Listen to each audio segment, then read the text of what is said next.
భారత్ లో ఎర్రకోట బ్లాస్ట్ తరహా మరిన్ని దాడులు చేసేందుకు పాక్ ఉగ్రవాద సంస్థ జైషే మొహమ్మద్ కుట్రలు చేస్తుంది. ఇందుకోసం పురుషులను కాకుండా మహిళా విభాగాన్ని యాక్టివేట్ చేస్తుంది.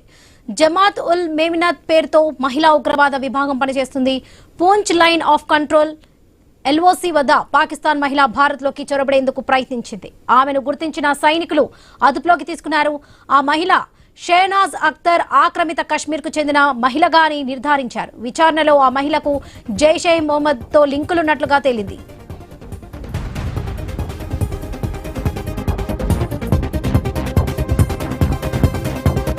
అంతేకాకుండా సరిహద్దులు దాటే ముందు ఆ మహిళ పాకిస్తాన్ సైనికులతో మంతనాలు సాగించినట్టు కూడా తెలుస్తుంది.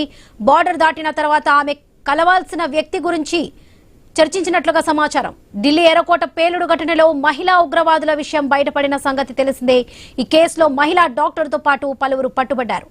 ఇక మహిళా ఉగ్రవాదుల విభాగంలో ఉగ్రవాదుల భార్యలే ఉన్నట్టుగా తెలుస్తుంది. అంతేకాకుండా ఉగ్రవాది మసూద్ సోదరి మహిళా ఉగ్రవాదుల విభాగానికి నాయకత్వం వహిస్తున్నట్లుగా సమాచారం. ఇంటెలిజెన్స్ కు సమాచారం అందడంతో మహిళా ఉగ్రవాదులపై నజర్ పెంచినట్టుగా తెలుస్తుంది.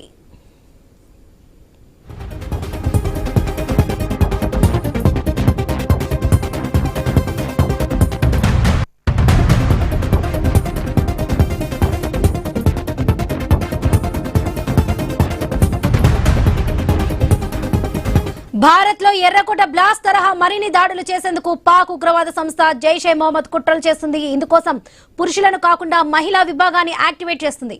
జమాత్ ఉల్ మోమినత్ పేరుతో మహిళా ఉగ్రవాద విభాగం పనిచేస్తుంది.